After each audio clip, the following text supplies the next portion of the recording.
जय श्री कृष्ण मित्रों, आपका हार्दिक स्वागत है आपके अपने चैनल प्राचीन ऐतिहासिक कहानियों पर, जहां आपको सुनने को मिलती है धर्म, पराक्रम और भक्ति की अनसुनी गाथाएं। तो आइए सुनते हैं आज की ऐतिहासिक कहानी। दोस्तों, वीडियो को लाइक, शेयर, कमेंट और सब्सक्राइब जरूर करें और आप किस तरह की कहानी सुनना चाहते हैं कमेंट बॉक्स में अवश्य बताएं। दोस्तों, आइए आज सुनते हैं महाभारत की अमर और प्रेरक गाथा। दोस्तों, महाभारत में पुरुष जुआ खेलते हैं और युद्ध लड़ते हैं, लेकिन सत्ता और प्रभाव का प्रयोग महिलाएं ही करती हैं। निर्णय लेने वाली, घटनाओं की दिशा तय करने वाली और पुरुषों तथा उनकी आने वाली पीढ़ियों का भाग्य निर्धारित करने वाली महिलाएं ही हैं। महाकाव्य की सच्ची नेता महिलाएं ही हैं। विशेष रूप से 3 महिलाएं जिन्होंने अनेक रूपों में सत्ता का प्रयोग किया, वे थी सत्यवती, सांवली और सुगंधित मछुआरी जो रानी बनी, पृथा, सुंदर कन्या जो अनिच्छा से 5 पुत्रों की माता बनी, और कृष्णा, अग्नि की पुत्री, द्रौपदी। महाकाव्य में उनकी शक्ति और नेतृत्व के प्रयोग में दिखाई देने वाली असाधारण बुद्धिमत्ता का वर्णन है। कुछ लोग कहते हैं कि महाकाव्य एक प्रकार से सत्ता के उपयोग और दुरुपयोग का अध्ययन है। इन महिलाओं ने ये साबित कर दिया कि वास्तव में शक्तिशाली लोग सत्ता से चिपके नहीं रहते। वे जानती थी कि सत्ता का उपयोग कब और कैसे करना है, लेकिन उससे भी कहीं अधिक महत्वपूर्ण बात ये थी कि वे ये भी जानती थी कि इसका उपयोग कब नहीं करना है। उन्हें परशती कहा जाता था। पांचाली द्रौपदी श्री यज्ञसेनी, लेकिन वह नीले कमल नीलोत्पला सुगंधिनी की खुशबू पैदा करने वाली सांवली राजकुमारी कृष्णा थी। वह यज्ञ की अग्नि से प्रकट हुई, ज्वाला के समान थी। वह एक प्रतिशोधी देवी बनने वाली थी, जो अपने पिता यज्ञसेन द्रुपद पांचाल वंश के 5 गोत्रों में से एक सोमक वंश के राजा के शत्रुओं से बदला लेने के लिए अभिशप्त थी, हालांकि उन्होंने उसे नहीं चुना था। अग्नि उसका स्वभाव था। वह निर्भीक थी, एक प्रचंड दृढ़ संकल्प से परिपूर्ण, जैसे ज्वाला की एक प्रज्वलित धारा। उसने जीवन भर अपनी आत्मा में अग्नि की ज्वाला लिए जी। पंचाल की मनमोहक राजकुमारी, जो हर शुभ गुण से परिपूर्ण थी, उनकी ज्वाला समान सुंदरता, हीरे की तरह दमकती हुई उनके मोहक काले रंग और नीले कमल जैसी सुगंध की गाथाएं दूर दूर तक जंगल की आग की तरह फैल गईं। उन्होंने अनगिनत राजकुमारों के दिलों में आग लगा दी। यहाँ तक कि ऋषि व्यास भी उनकी असाधारण सुंदरता का वर्णन करते हुए भाव विभोर हो गए। यह एकमात्र ऐसा समय था जब उन्होंने अपनी नायिका का इतने विस्तार से वर्णन किया। आंखों को मोह लेने वाली पांचाली, काली और मुस्कुराती आंखों वाली, चमकते तांबे जैसे नक्काशीदार नाखून, कोमल पलके, उभरे हुए स्तन, सुडौल जांघें, न छोटी न लंबी न काली न पीली, लहराते गहरे नीले बाल, शरद ऋतु के कमल के पत्तों जैसी आंखें, कमल जैसी सुगंध वाली, असाधारण रूप से निपुण, मृदुभाषी और सौम्य। उसका पसीने से भीगा हुआ चेहरा नीले कमल और चमेली के समान सुंदर है। पवित्र वेदी के मध्य भाग के समान पतली कमर वाली, लंबे बालों वाली, गुलाबी होठों वाली और चिकनी त्वचा वाली। उसकी उपस्थिति में वृक्ष के पत्ते एक क्षण के लिए स्थिर हो गए और आग की लपटें खामोशी से भड़क उठी। वो सचमुच देवताओं और मनुष्यों के सपनों का साकार रूप है, और जिन राजकुमारों ने उस पर अत्यधिक प्रेम की लालसा की, उनमें हस्तिनापुर के कुरु राजकुमार भी शामिल थे। वो इतनी आसानी से किसी योग्य व्यक्ति को भी स्वयं को सौंपने को तैयार नहीं थी। उसने वीर्य शुल्क घोषित किए जाने पर जोर दिया, एक ऐसी दुल्हन जिसे बल, वीरता और धनुर्विद्या की निपुणता की प्रतियोगिता में सबसे योग्य और सर्वश्रेष्ठ द्वारा जीता जा सके, जिसमें कौशल, सुंदरता और मन की दृढ़ता का संगम हो। इसी कारण द्रौपदी ने स्वयंवर प्रतियोगिता में भाग लेने की कोशिश कर रहे नीच कुल के कर्ण को भी अस्वीकार कर दिया था।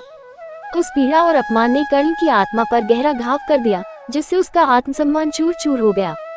यह एक ऐसे गहरे जख्म की तरह था जो कभी नहीं भरेगा। कर्ण ने बाद में अपने जीवन में द्रौपदी को चोट पहुंचाने और अपमानित करने का कोई भी अवसर नहीं छोड़ा। उस दुर्भाग्यपूर्ण दिन लिए गए द्रौपदी के आवेगपूर्ण निर्णय ने ही वर्षों बाद कौरव वंश द्वारा अपने दरबार में द्रौपदी के प्रति प्रतिशोध और आक्रोश के बीज बो दिए। उनकी पवित्रता का हनन और उन पर हुए अपमान ने कौरवों के पतन का कारण बना। उनके सम्मान को ठेस पहुंचने का बदला लेना उस युद्ध का मुख्य कारण बन गया, जिसमें लाखों लोगों की मृत्यु और विनाश हुआ। अग्नि से जन्मी यज्ञसेनी ने कृष्ण की अध्यक्षता में हुए उस भीषण युद्ध में अपना संपूर्ण प्राण त्याग दिया। यही कारण है कि द्रौपदी को आज भी दक्षिण भारत में शक्ति के अवतार के रूप में पूजा जाता है। अपने सुंदर हाथों में सफेद फूलों की माला लिए और होठों पर मूंगा जैसी चमक लिए, जब वह धीरे धीरे और संकोच से आगे बढ़ी, तो उसे तुरंत उस प्यारे, गर्वित युवक से प्रेम हो गया, जो हॉल के दूर कोने में बैठे ब्राह्मणों की भीड़ से निकलते हुए निडर और आकर्षक लग रहा था। जब उसने असाधारण कौशल, सुंदरता और सटीकता से लक्ष्य को भेद दिया, तो वह प्रसन्न हो उठी। जब ये बात सामने आई कि वह पांडव राजकुमार अर्जुन के अलावा कोई और नहीं है, तो वह अचंभित हुई और भाग्य की विडंबना पर मन ही मन मुस्कुराई। तब तक वह एक ऐसे युवक की तलाश में थी जो अर्जुन को हराने के लिए बलवान और साहसी हो, जिसने अपने गुरु को प्रसन्न करने के लिए उसके पिता को अपमानित किया था। अब उसे एक ऐसे व्यक्ति से प्रेम हो गया था जिससे वह नफरत करती थी। उसके भीतर जो नई आग भड़की थी, उसने उस पुरानी आग को बुझा दिया जो धीरे धीरे बुझ रही थी। महाकाव्य में द्रौपदी की उस समय की मनोस्थिति का वर्णन नहीं है जब उन्हें 5 भाइयों के साथ बहुपति विवाह में बंधने के लिए कहा गया था। यदि वह चाहती तो शायद आपत्ति जताती। उन्होंने किसी कारणवश चुप रहना ही चुना। फिर एक एक करके उन्होंने द्रौपदी की ओर देखा। सुंदर कृष्ण ने उनकी ओर देखा। उन्होंने एक दूसरे की ओर देखा। आदर और स्नेह से परिपूर्ण होकर सभी पांडवों ने पांचाल की राजकुमारी पर अपनी निगाहें गड़ा दी। पांचाल की राजकुमारी ने भी उन सभी को देखा और तेजस्वी कृष्ण पर अपनी दृष्टि डालते हुए उन राजकुमारों ने एक दूसरे को देखा और अपने अपने स्थान पर बैठकर वे द्रौपदी के बारे में सोचने लगे। वास्तव में सृष्टिकर्ता द्वारा स्वयं निर्मित पांचाली की असीम सुंदरता पृथ्वी पर सभी स्त्रियों से श्रेष्ठ थी और वह प्रत्येक प्राणी के हृदय को मोहित कर सकती थी। कुंती के पुत्र युधिष्ठिर ने अपने छोटे भाइयों को देखकर उनके मन की बात समझ ली और उस श्रेष्ठ पुरुष को तुरंत कृष्ण द्वैपायन के वचन याद आ गए। तब राजा ने भाइयों में फूट पड़ने के डर से उन सभी को संबोधित करते हुए कहा, शुभ द्रौपदी हम सबकी सहपत्नी होंगी। तब पांडु के पुत्रों ने अपने बड़े भाई के ये शब्द सुनकर अत्यंत प्रसन्नतापूर्वक उनका मनन करने लगे। द्रौपदी के 5 पतियों से विवाह के बारे में बहुत कुछ लिखा और चर्चा की गई है। जैसा कि कहा गया है, महाकाव्य में द्रौपदी की मनस्थिति और 5 भाइयों के साथ बहुपति विवाह में बंधने के प्रश्न पर उनके विचारों का स्पष्ट रूप से उल्लेख नहीं है। यदि वह चाहती तो शायद आपत्ति करती, हालांकि उन्होंने किसी भी कारण से चुप रहना चुना। द्रौपदी का बहुपति विवाह महाभारत काल के समाज की एक विचित्र और चौंकाने वाली घटना थी। पांडव पूर्वजों की लंबी सूची में बहुपति विवाह का कोई उदाहरण नहीं मिलता।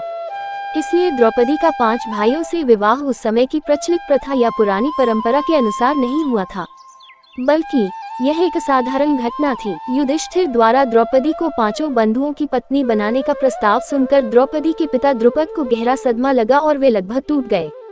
उन्होंने व्यथा कहा, ये तो बिल्कुल अनसुना अधर्म है और लोक धर्म के विरुद्ध है। युधिष्ठिर ने द्रुपद की उलझन दूर करने के लिए वैदिक उदाहरणों का हवाला दिया, जिनमें दक्ष की माता मरीषा वोक्षी वृक्षों द्वारा पाली गई कन्या का उल्लेख है, जिनका विवाह 10 प्रचेत बंधुओं से हुआ था, और 7 ऋषियों की पत्नी जटिला गौतमी का भी। द्रुपद और भी भ्रमित हो गई क्योंकि ये उदाहरण प्राचीन थे और इनके बारे में बहुत कम लोगों ने सुना था।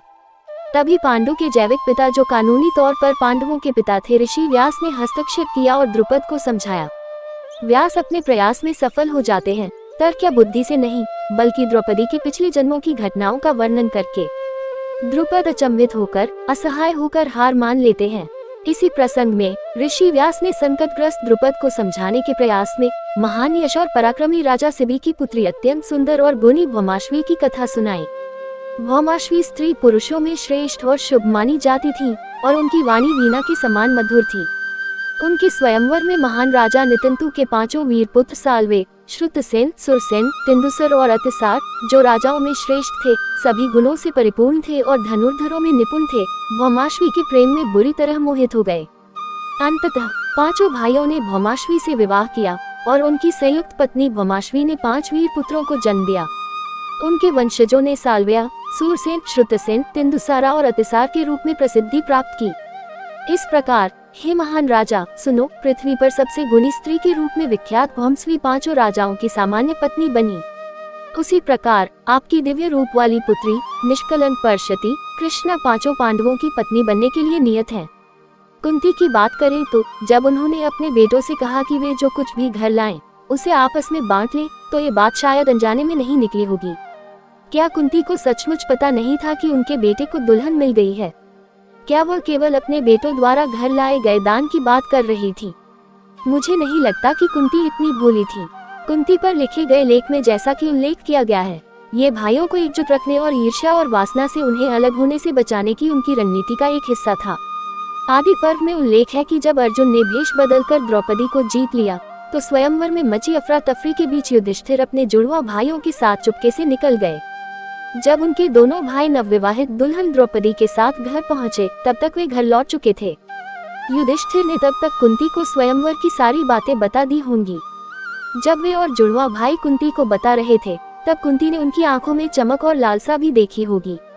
क्या यही कारण था कि कुंती ने भाइयों से घर लाई हुई वस्तु को आपस में बांटने का नाटक किया? हालांकि युधिष्ठिर ने द्रुपद को बड़ी चतुराई से समझाया कि वे अपनी माता की इच्छा का सम्मान कर रहे थे और अपने पूर्वजों की परंपरा का पालन कर रहे थे। व्यास ने टिप्पणी की, प्रत्येक के मन में द्रौपदी थी। कुंती ने अपनी जबान फिसलने पर जरा भी पछतावा नहीं दिखाया। उन्होंने द्रुपद से कहा, मुझे डर है कि मेरे शब्द झूठ की तरह अर्थहीन हो जाएंगे, और अगर ऐसा हुआ तो क्या मैं असत्य से कलंकित नहीं हो जाऊंगी? कुंती के इस निर्णय का दोनों भाइयों पर क्या प्रभाव पड़ा और इसने उन छहों को किस प्रकार एक दूसरे के साथ बांध दिया, इसका स्पष्ट वर्णन महाकाव्य में आगे आता है। द्रौपदी ने 5 पुरुषों से सुखी वैवाहिक जीवन व्यतीत करके अद्भुत उपलब्धि हासिल की। उनकी सफलता इतनी पूर्ण थी कि सत्यभामा भी उत्सुक होकर उनकी सफलता का रहस्य जानना चाहती थी। कहा जाता है कि अपने प्रत्येक पति को पुत्र प्रदान करने का कर्तव्य पूरा करने के बाद द्रौपदी ने अपने पतियों से विमुख होकर विवाह कर लिया और उन सभी ने दूसरी पत्नियां अपना ली। यह एक प्रकार से द्रौपदी और उनके कमल के समान सौम्य स्वभाव को दर्शाता है। वे अपने चारों ओर व्याप्त कामुकता के बीच रहीं, लेकिन उससे अछूती रहीं। यही कारण है कि 5 पतियों वाली द्रौपदी को पवित्रता की मिसाल कन्या माना जाता है। सत्यभामा को गृह प्रबंधन के तरीके बताते हुए द्रौपदी ने उल्लेख किया है कि उनके पतियों की आय और व्यय का पूरा हिसाब उनके पास था और केवल वही उनकी संपत्ति की सीमा जानती थी। वह युधिष्ठिर की सेवा करने वाली कई दासियों के कार्यों पर नजर रखती थी और विभिन्न महत्वपूर्ण मुद्दों पर उनके द्वारा लिए गए निर्णयों पर अपने पतियों से विशेष रूप से चर्चा करती थी। वह उनके भोजन, वस्त्र और आभूषणों का ध्यान रखती थी। उन्होंने ये भी उल्लेख किया है कि अधिकांश मुद्दों पर कुंती और स्वयं द्रौपदी से परामर्श लिया जाता था। ये बड़े दुख की बात है कि इस महाकाव्य में द्रौपदी के मातृत्व पर ज्यादा चर्चा नहीं है। उनके पति न तो उन्हें वह सम्मान और आदर दे सके जो एक पत्नी और मां के रूप में एक स्त्री को मिलना चाहिए, न ही वे उनकी रक्षा उस तरह कर सके जैसे एक पत्नी को करना चाहिए। वे केवल उन्हें रानी बनाने में ही सफल हुए। दोस्तों, महाभारत की यह गाथा हमें सिखाती है कि सच्ची शक्ति शस्त्रों में नहीं, बल्कि बुद्धिमत्ता, धैर्य और सही समय पर सही निर्णय लेने में होती है।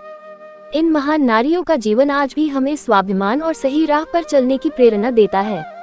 मित्रों, अगर आपको महाभारत की इन महानायिकाओं की यह कहानी पसंद आई हो तो इस वीडियो को लाइक करें और अपने दोस्तों व परिवार के साथ शेयर जरूर करें। ऐसी ही पौराणिक और ऐतिहासिक कथाओं को सुनने के लिए आपके अपने चैनल प्राचीन ऐतिहासिक कहानियाँ को सब्सक्राइब करना न भूलें और बेल आइकन जरूर दबाएं। कमेंट में जय श्री कृष्ण लिखकर अपनी राय जरूर दें। धन्यवाद। जय श्री कृष्ण।